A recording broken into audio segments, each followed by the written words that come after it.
హైదరాబాద్లో first Ayushman Bharat tie up గల కంటి hospital Babaji Netralaya eye hospital. Cataract, retina, glaucoma, LASIK చికిత్సలు చేయబడును. నమస్తే అమ్మా. నమస్తే అమ్మా. శ్రావణ శుక్రవారాల గురించి ఈ రోజు మాట్లాడుకుంటే వరలక్ష్మి వ్రతం ముందు ఫస్ట్ మనం సెకండ్ వారమే చేస్తాం కదా. ఒకవేళ మిస్ అవుతుంది అనుకుంటే ఫస్ట్ వారం చేసుకోవచ్చా, చేసుకోకూడదా? ఒకవేళ సెకండ్ వారం మిస్ అయితే మళ్ళీ ఎప్పుడు చేసుకోవాలి? ఇలాంటివి కామన్ సందేహాలు వస్తూ ఉంటాయి. అసలు సెకండ్ వారం ఫస్ట్ వారం అని కాదమ్మా లెక్క. పౌర్ణమికి ముందు వచ్చే శుక్రవారం అని లెక్క. అచ్చా. ఒక్కొక్కసారి శుక్రవారం నాడే శ్రావణ మాసం వచ్చిందనుకో, అప్పుడు ఏమవుతుంది, 3వ వారం అవుతుంది. అంటే పౌర్ణమికి దగ్గరగా ఉండే వారం మాత్రమే, పౌర్ణమికి ముందు ఉండేటటువంటి వారం చేసుకోవడం ప్రశస్తం. అమ్మవారు చెప్పింది కదా, కల్లో కనపడి పూర్ణిమకు ముందు వచ్చే శుక్రవారం అంది. అది ఒకటా రెండా, ఒక్కోసారి మొదటి వారమే రావచ్చు అట్లా. అంతే కదా.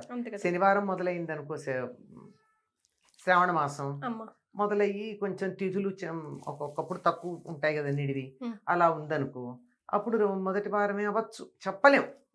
కనుక లెక్క ఏమిటంటే పూర్ణిమకి ముందు ఉండేటటువంటి శుక్రవారం, ఆ రోజు వరలక్ష్మి వ్రతం చేసుకోవాలి. కానీ ఆషాఢ అమావాస్య నుంచి మామూలుగా లెక్క పెట్టుకుంటే 15 days అంటే సెకండ్ వారం ఇన్ జనరల్ గా వస్తుంది. ఇన్ జనరల్ వస్తుంది, అప్పుడప్పుడు మారుతుంది, అది నేను అనేది. అంచేత ఇన్ జనరల్ లెక్క పెట్టేసుకుని ఇదే లెక్క అంటే కుదరదు. కనుక జస్ట్ తప్పనిసరిగా తమ్ రూల్ అని చెప్పేది ఏమిటి అంటే పూర్ణిమకు ముందు వచ్చే శుక్రవారం, ఆ శుక్రవారం నాడు చేసుకుంటారు. ఒకవేళ కుదరకపోతే తరువాత వచ్చే శుక్రవారం చేసుకోవచ్చు. అది కుదరకుండా వాళ్ళు సాధారణంగా మొదటి వారం కుదరదే, ఈ పూర్ణిమ ముందు వచ్చే శుక్రవారం కుదరని వాళ్ళు 4వ వారం చేసుకుంటారు, ఎప్పుడైనా చేసుకోవచ్చు. నేను తప్పనిసరిగా ప్రతి సంవత్సరం చేసుకోవాల్సిందేనా? ఒక సంవత్సరం చేసుకొని వదిలేయచ్చా? ఇది వ్రతం ఏం కాదు కదమ్మా, అదే వ్రతమే, నోము కాదు కదా. నోము అయితే పట్టిన తర్వాత తప్పనిసరిగా చేసుకుని తీరాలి. ఓకే. ఇంట్లో ఎవరైనా ఒకరైనా కంటిన్యూ చేస్తూ ఉండాలి. వ్రతానికి అవసరం లేదంటారు. వ్రతం మనం నియమం పెట్టుకున్నాను చేసుకుంటాం, వీలు కానప్పుడు పర్వాలేదు. ఓకే. ఒక్కొక్క సంవత్సరం వీలు కాదమ్మా, ఇంట్లో ఏవో శుభమో అశుభమో ఏదో జరిగి కుదరదు, మునిగిపోయిందేం లేదు, వచ్చే ఏడాది చేసుకోవచ్చు. దండం పెట్టుకుంటాం, మనకి ఆ టైంకి ఎలాగో మనసు ఇలా కొంచెం గిలి ఉంటుంది. అలా ఉన్నప్పుడు అమ్మవారిని తలుచుకుని దండం పెట్టుకుంటే చాలు, అంతే. అంతేగాని అయ్యో ఈ సంవత్సరం చేయలేదు, నాకు ఏదైనా కష్టం వస్తుందేమో, నష్టం వస్తుందేమో, ఇబ్బంది వస్తుందేమో, అమ్మవారు శపిస్తుందేమో, ఇలాంటి పిచ్చి ఆలోచనలు పెట్టుకోనక్కర్లా. అసలు వరలక్ష్మి వ్రతం వరాలు ఇచ్చే వ్రతం అని చెప్తా ఉన్నారు కదా, ఏమేమి వరాలు ఇస్తారు, ఎవరెవరు చేయాలి? ఆవిడ వరలక్ష్మి అంటే శ్రేష్టమైన లక్ష్మి అని అర్థం. వర అంటే శ్రేష్టం, the best, the chosen, the choicest అని అర్థం. అంటే అన్ని లక్ష్ముల్లోకి ది బెస్ట్. అక్కడ 10 రకాలు ఉంటే ఈ 10లో నేను ఇది కావాలి అని ఎన్నుకున్నది వర. అటువంటి వరలక్ష్మి అంటే అన్ని లక్ష్ముల్లోకి ఉత్తమమైన లక్ష్మి ఏదైతే ఉందో అది ఇస్తుంది. ఏమిటా ఉత్తమమైన లక్ష్మి అంటే, నాకు బోర్డు డబ్బు ఉంది కానీ స్విస్ బ్యాంక్లో ఉంది, నాకేమన్నా ఉపయోగపడిందా? మరి నాకు 4 కొడుకులు 4 దేశాల్లో ఉన్నారు, ఒంట్లో బాగుండకపోతే నానేవాడు ఉండడు, లేదు ఏ పనివాడిలో చూడాలి, లేకపోతే అది లేని పరిస్థితి. అది సంతాన లక్ష్మి ఉన్నట్ట? సంతానం ఉంది కానీ సంతాన లక్ష్మి లేదు. అవునమ్మా. నాకు ఇంటి ఫ్రిడ్జ్ నిండా స్వీట్లు ఉన్నాయి కానీ నా ఒళ్ళు షుగర్ ఫ్యాక్టరీ, ఏం లాభం? ఉపయోగం ఉందా? లేదు. ఏది ఉంటే ఉన్నటువంటి అన్ని రకాల సంపదల్ని అనుభవించగలమో అది శ్రేష్టమైన లక్ష్మి. అబ్బా, భలే చెప్పారు. నిజంగా అన్ని ఉండి అల్లు నోట్లో శని అంటూ ఉంటాం కదా, అదే. అది లేకుండా ఉన్నది అనుభవించాలి. ఉన్నవాళ్ళు ఒకళ్ళో ఇద్దరు పిల్లలు నేను పిలిస్తే పలికేటట్టుగా, నాకు రోజు అమ్మా నాన్న అని పలకరించేట్టుగా ఉంటే అది సంతాన లక్ష్మి. నాకున్న విద్య, నేను హాయిగా బతికి 10 మందికి నేను మంచి మాటలు చెప్పడానికి ఉపయోగపడితే ఆ విద్యాలక్ష్మి ఉన్నట్టు. నాకున్నటువంటి ధాన్యం, నేను హాయిగా తిని 10 మందికి పెట్టి వాళ్ళు నన్ను చూసి కడుపు చల్లగా మంచి భోజనం పెట్టావనేట్టుగా నాకు ధాన్యం ఉంటే అప్పుడు ధాన్యలక్ష్మి ఉన్నట్టు, పాడైపోకుండా. ఇలా ప్రతిదీ కూడా నాకున్నది నాకు ఉపయోగపడుతూ దాన్ని నేను నలుగురికి వినియోగించగలిగినటువంటి శక్తి నాకు వచ్చేది ఏదైతే ఉందో అది శ్రేష్టమైన లక్ష్మి. అటువంటి శ్రేష్టమైన లక్ష్మి ఏమిటి అంటే వరలక్ష్మి వ్రత కథలో ఉంటుంది.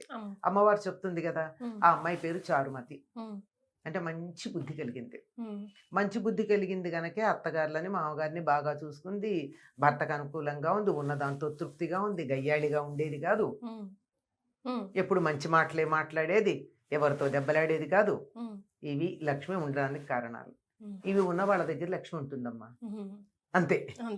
అలా ఉన్నది గనక నీకు దయ తలిచాను, నువ్వు వ్రతం చేసుకో, నిన్ను అనుగ్రహిస్తాను, ఫలానా రోజును చేసుకోమని చెప్పింది. ఈవిడ చారుమతి కదా, మంచి బుద్ధి కదా, అంచేత ఇంట్లో పెద్దవాళ్ళకి చెప్పింది, ఇట్లా కలొచ్చిందండి చేసుకోనా అని. వాళ్ళు చేసుకోమన్నారు. అంటే వాళ్ళ సపోర్ట్ ఉంటే బాగా చేసుకోవచ్చు కదా. తర్వాత నువ్వు చేసుకో అని అమ్మవారు చెప్పింది కానీ ఈ అమ్మాయి ఏం చేసింది, ఊళ్ళో వాళ్ళందరికీ చెప్పి అందరూ రండి. అంటే నాకు వచ్చేటటువంటి మేలు 10 మందికి కలగాలని కోరుకోవడం మంచి బుద్ధి.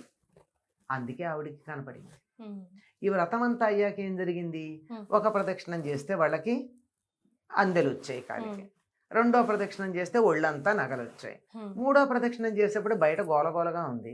ఏమిటి గోలంటే తీసుకెళ్ళడానికి భర్తలు వచ్చారట వీళ్ళందరికీ.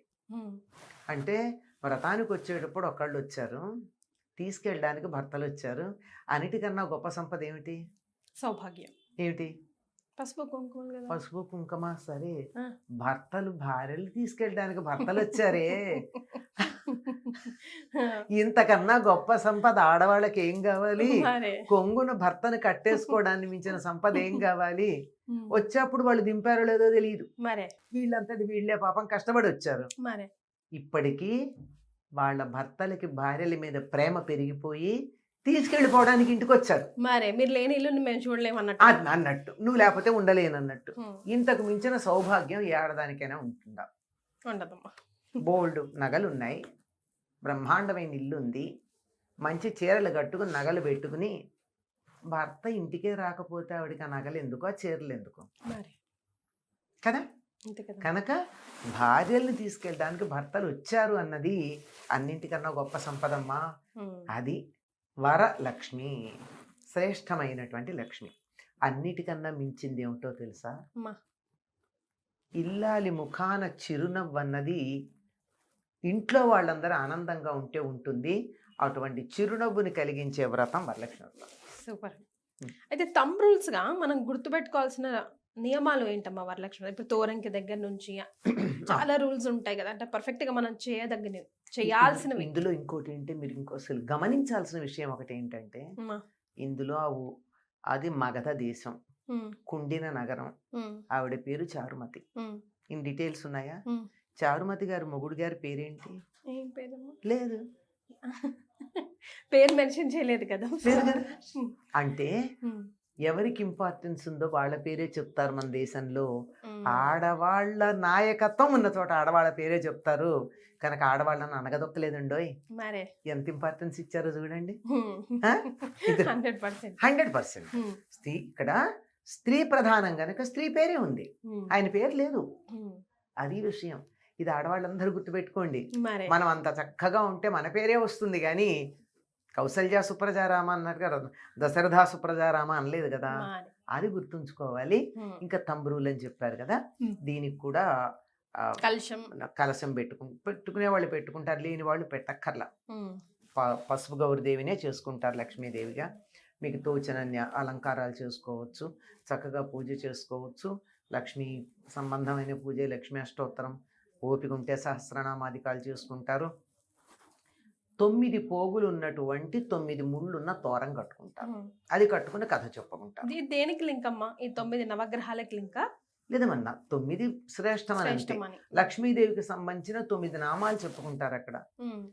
చెంచలైన మహా ప్రథమ గ్రంథిం పూజయామి అని చెప్తూ 9 గ్రంథులకి 9 నామాలు చెప్పి ఆవిడికి కమలాలయాయ నమః ద్వితీయ గ్రంథిం పూజయామి అని వస్తుంది. అట్లా వచ్చి ఆ పూజ అయిన తర్వాత, దాన్ని ఆ పూజ చేసిన తర్వాత ఎలాగో అమ్మవారికి ఒకటి ఇచ్చి ఒక ముత్తైదుని పెట్టుకుంటారు కనుక ముత్తైదుకి ఒకటి ఇవ్వడానికి ఉంచి తాను కట్టుకుని అప్పుడు కథ చదువుకుంటారు. ఈ చెప్పిన కథ ఏదైతే ఉందో చారుమతి కథ, అది చదువుకుంటారు. ఇక్కడ సాధారణంగా పూజ చేయించినటువంటి బ్రాహ్మణుడికి 12 కుడుములు వాయినం ఇస్తారు. ఇక్కడ ఎందుకో గాని తోరానికేమో 9 పోగులు 9 ముడులు ఉంటాయి, కుడుములు మాత్రం 12 ఉంటాయి. అలాగే 12 చెప్పినటువంటి పూజ చేయించిన బ్రాహ్మణుడికి అలాగే 12 కుడుములు వాయినంగా ముత్తైదుకి ఇస్తారు. ఈ కుడుముల బదులు ఎక్కువగా పూర్ణం బూరెలు ఇస్తూ ఉంటారు. తప్పనిసరిగా ఈరోజు పూర్ణం బూరెలు చేసి అమ్మవారికి నివేదన చేసి, అలాగే పనవాన్నం లాంటివి ఉండనే ఉంటాయి. ప్రత్యేకత ఏమిటంటే పూర్ణాలు. ఈ పూర్ణాలు చేసి ఇవి కూడా శనగపప్పుతో కాకుండా పెసరపప్పుతో చేసే పద్ధతి ఉంది. పోలి పూర్ణం బూరెలు అంటారు. అవి చేసి వాటిని వాయినంగా ఇచ్చేటటువంటి పద్ధతి మనకి ఉందమ్మా. ఇప్పుడు ఈ తోరం మన చేతికి కట్టుకుంటాం కదమ్మా తోరంకి, అది ఎప్పుడు తీసేయొచ్చు? సాధారణంగా వినాయక చవితి నాడు తీస్తారమ్మా. అప్పటి వరకు పెట్టుకో. అప్పటి వరకు ఈ మంగళవారం తోరాలు కానీ శుక్రవారం తోరాలు కానీ అవన్నీ వినాయక చవితికి పెట్టుకుంటారు. సో మినిమం ఏం నియమాలు పాటించాలమ్మా ఆ రోజు వ్రతం చేస్తున్నప్పుడు? ఏ వ్రతానికైనా పాటించే నియమం ఒకటే ఉందమ్మా. ముందు రోజు ఒక పూట భోజనం చేయడం, బ్రహ్మచర్యం పాటించడం, వీలైతే భూసేయనం, నేల మీద పడుకోవడం. ఇవన్నీ ఏ వ్రతానికైనా ఏ పూజకైనా ఇవి పాటిస్తారు. దాటకూడదు ఇట్లాగా అట్లాంటివి ఏం లేవు. అస్సలు ఇవన్నీ చక్కగా వేడుకగా చేసుకునే వ్రతాలు. అంత బంధించేసి అమ్మో ఇలా చేస్తే ఇలా అయిపోతుందని భయపెట్టేటటువంటివి ఏం లేవు. హాయిగా సంతోషంగా చేసుకునేవి. చాలా సంతోషం అమ్మా, ధన్యవాదాలు.